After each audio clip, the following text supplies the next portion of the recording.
I'm going to be talking about an approach to building long-term human settlement on small, rocky, airless worlds.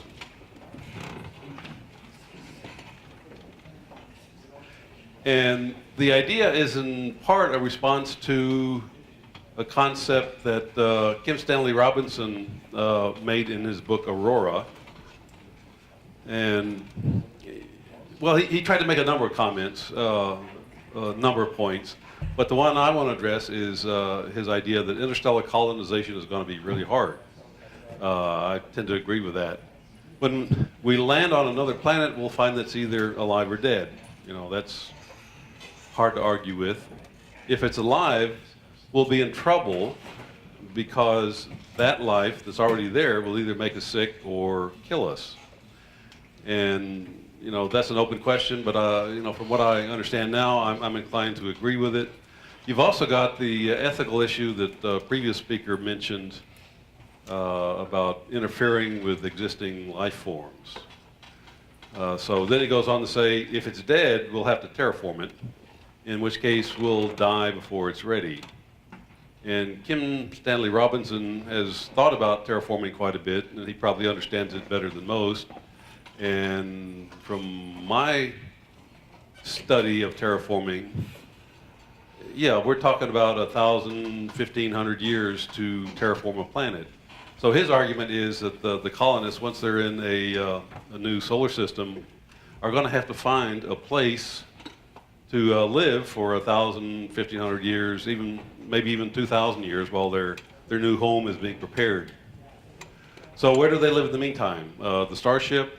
If you tell the starship designer that not only does the starship have to, you know, travel 4, 8, 10 light years, but it's also going to have to house a colony for 1,500 or 2,000 years once it gets there, that's a heavy design requirement to impose on them. Can they live on the target world? Terraforming is a pretty violent process, at least in the beginning, where you're hitting it with comets or big rocks to adjust its spin or orbit.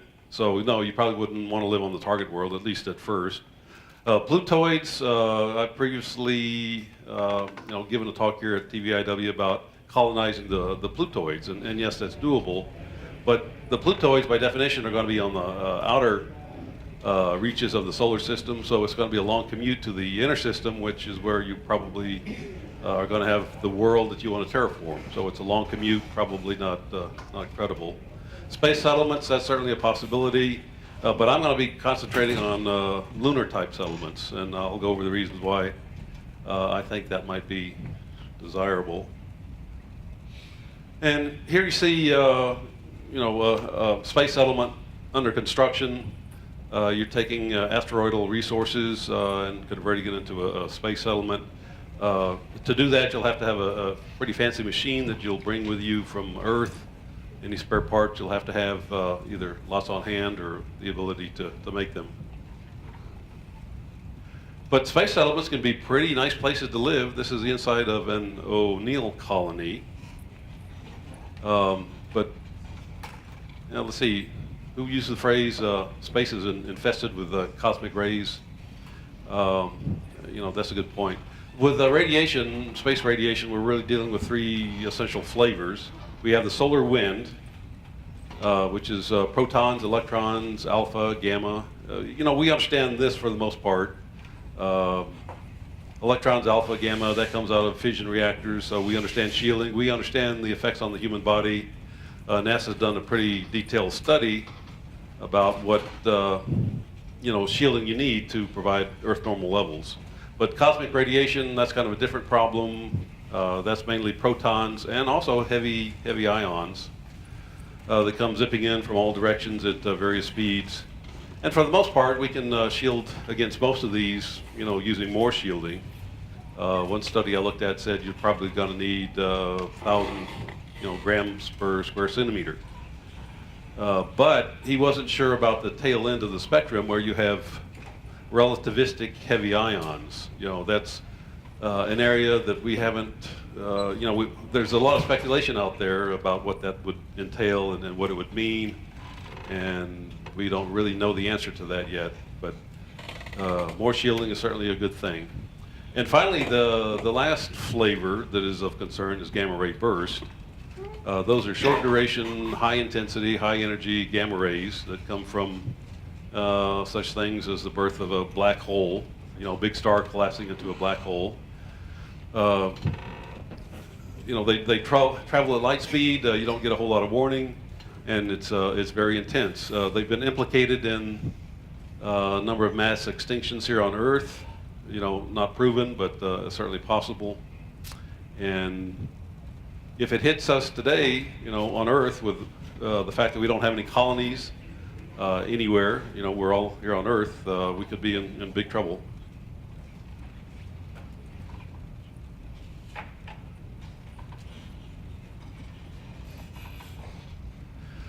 Okay, so why would we want to build a settlement on a small rocky world? Small rocky worlds, I'm talking about places like Mercury, the Moon, Mars. There are a number of asteroids that would qualify. So they're fairly common in this solar system, and there's no reason to think that they would not be common in other solar systems. They have resources that you can use. They're fairly close to the target world. In other words, they're going to be inside the inner solar system. They have a relatively small gravity well compared to Earth. And best of all, we have one real close that we can practice on.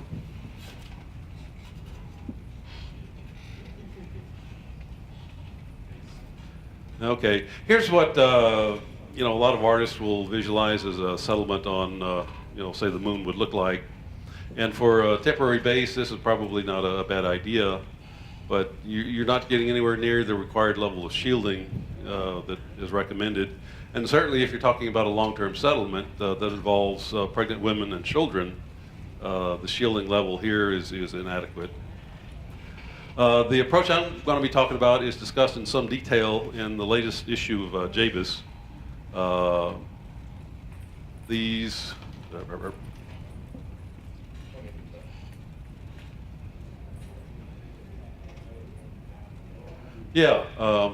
The latest issue of JBIS, we have 2 articles on constructing such a settlement. It involves the vitrification process of the regolith. And if you want more details, check out the latest issue of JBIS. It's got some, it's got a lot of details that I'm not going to be able to get into. Vitrification, the transformation of a substance into a non-crystalline amorphous solid. Basically, you take soil, dirt, regolith, you heat it up, you melt it, you allow it to cool, and it turns into artificial basalt. We've been to the Moon, we understand what the regolith is up there, we have some numbers that we can look at. It turns out that artificial basalt is far better than concrete. It has much better compression strength, much better tensile strength, highly corrosion resistant. If we can control the cooling rate of the melt, we might actually be able to make lunar glass, which is actually far stronger. But here we're going to assume that we're looking at the artificial basalt.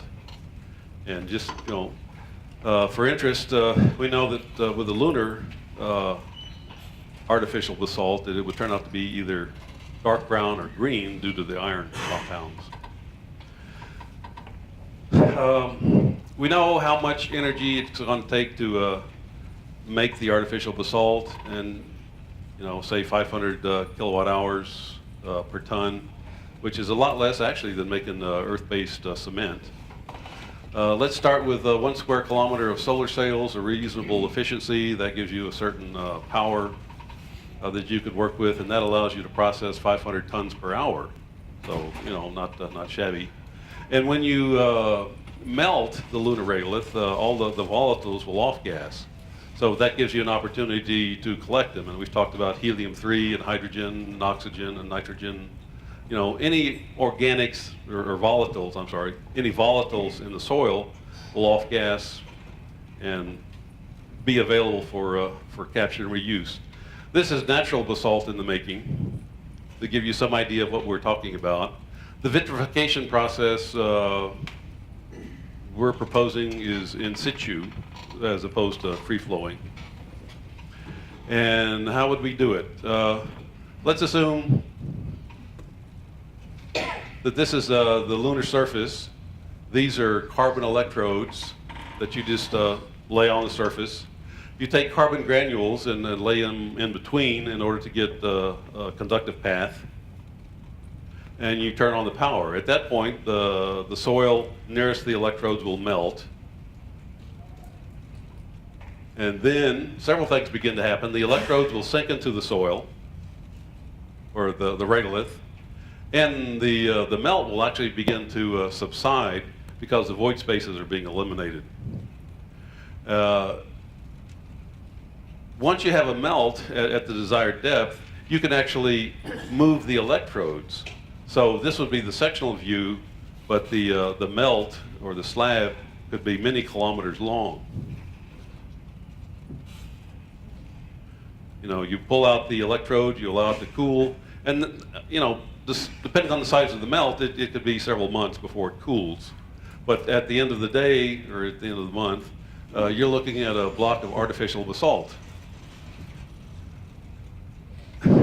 You can either go deep or you can go shallow. This shows a shallow melt that has solidified. And you can use that to make roads and walkways and landing pads if you want. And one reason to do that is the lunar surface, and probably the surface of small rocky worlds, is going to be very fine powder. And very fine powder, you know, if you're walking around on the surface of the moon, that's not a problem. The spacesuit will protect you. But then it gets on your suit, you walk into your habitation area, go into the airlock, you're going to bring all that fine powder into your living quarters. And very fine powder and fine machinery is usually not a good combination. Also, on Mars, it turns out that there's a lot of perchlorates, which is a toxic material that you're going to have to get rid of. So if you create these artificial basalt roads, you can avoid the dust problem. Or you can go deep, as I mentioned earlier, and create you know, a column. And if you move the electrodes while you have the melt, you can actually create a long wall. Okay, here, let's start with two long parallel walls. And what we're going to do here is then bring in our vitrification equipment and melt this, and we have a ceiling. Then we come in and we remove some of this material, and we get this.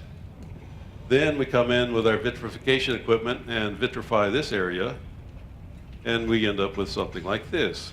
So what we've done is create an artificial basalt cavern. And we talked about shielding needs previously, and what you could do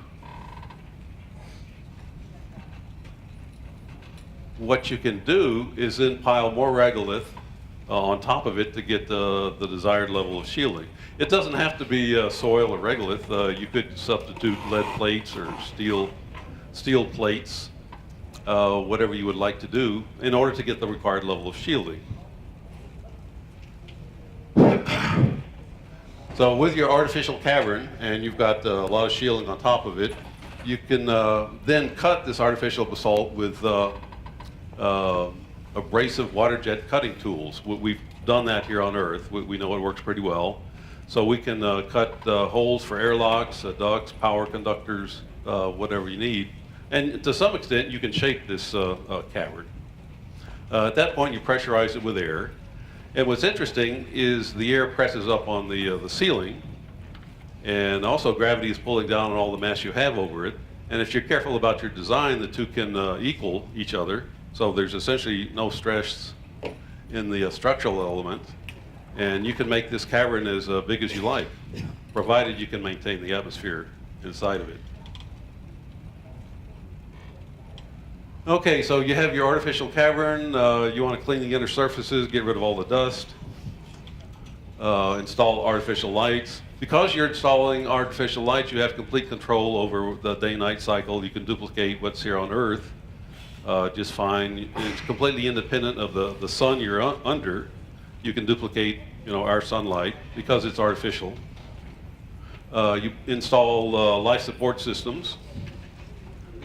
to keep the atmosphere breathable and livable. And this is where you would build your habitation areas in here. It's a shirt sleeve environment. It's well shielded, and the materials that you've used are essentially local materials. Okay, let's go back here. You can use this cavern, as a habitation area, but you can also build other specialized caverns for industry, agriculture, storage, whatever you have use of. Gardens and forests is not out of the question. So that answers the radiation question, but there's another big question that comes into play when you're talking about trying to live on a low gravity world, and that's gravity. We know what living in a 1G world is like. We do know what living in a 0G world is like because of the International Space Station, and humans don't do well in zero gravity. But we don't know how much gravity people need to be healthy, to function, and we don't know how much gravity women need to have a successful pregnancy. We have some idea that children need a 1 gravity world to develop bones and muscle, but fundamentally we don't know what this value is. It may be that humans are very adaptable and we can live just fine on the moon or Mars or Mercury, but we just need more experience. So let's assume that it turns out we need artificial gravity. The only way we know to do that right now is centrifugal acceleration, rotating structure. And the space settlement people have come to the conclusion that we need to limit the rotation rate to 1 RPM because of the Coriolis effect. One design developed in 1975 was the Stanford Torus. You can look it up on the internet. It's a good design that's out there, pretty well thought out. The settlement that they proposed was 10 million tons. I think about half of that is shielding. The habitation diameter here is about 130 meters, and the whole torus is about 2 kilometers in diameter. And they estimated that they could house 10,000 people with this design. And I think about half of the torus was used for agriculture. So let's take, this, an illustration of what the life on the Stanford torus might look like. Let's take this torus and drop it on the surface of our moon. In order to, be able to spin it up, we're going to have to levitate it, with a maglev system. Here. At that point, a couple of things happen. Because you're on the moon, you have to deal with the lunar gravity. And that means you've got to tilt the floor about 10 degrees. Again, this is for the moon. Different bodies, the numbers will be slightly different. You're able to reduce the radius a little bit, not much, a little bit. So now you have gravity on the moon. Now let's combine the two. Drop this torus into one of our artificial basalt caverns, and there's no reason the cavern can't be circular. So we drop it in. We're supporting the settlement with a maglev system. We can spin it up, and a couple of things happen. The shielding is provided by the cavern, so you can get rid of a lot of shielding on the Stanford Torus design. The cavern is pressurized, so the living ring is not a pressure vessel anymore. A lot of design constraints go away. The industrial and the agricultural areas can be located outside in other caverns. We've addressed the human need for gravity. And 2 such tori located on opposite sides of the moon or the planet provide you some defense against a gamma ray burst. You might lose one settlement, but the other one's going to have the whole mass of the planet between it and the source. So one reason to experiment on the moon is we can put settlements on the moon and at least have some assurance that humanity might survive a pretty intense gamma ray burst here on Earth. And we're not limited to the Stanford torus. This is another design with a bigger diameter. Notice the golf course. So it's not necessarily a shabby place to live. And my argument would be that a colony could survive very comfortably in this environment for 1,000, 2,000 years while their home is being readied elsewhere. So that's what I've got. We have time for questions?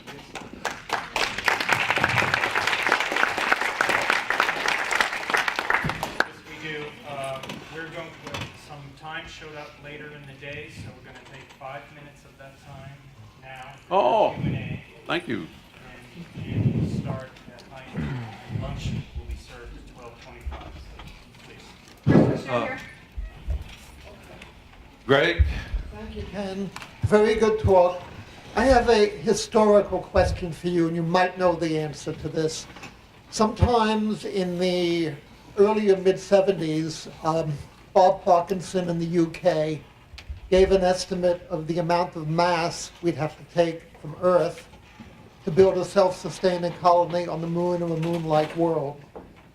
Something like 1 or 2 million kilograms. Bob Forward used it, I used it, Jerry O'Neill used it, probably many others. Do you believe it's accurate? I mean, the mass required to set this thing up. That's probably a reasonable number at this point. This approach, one of the benefits is you're largely using local resources for the pressure vessel and for the shielding, but there's going to have to be a lot of material that comes from Earth. And barring some further study, I think that's a reasonable number. Okay. Yes. Blue mic or yellow mic? I'm going to sneak in 2 questions here under the guise of one. The first is you mentioned getting all of the materials from the lunar regolith. One thing that I didn't quite catch is how you would suggest adding an atmosphere within the cavern without importing it in some way, which would take an incredible amount of energy. We know that there's compounds that have oxygen, so we could extract that from the compounds on the lunar surface, the lunar regolith, and we also know that there's nitrates on the moon.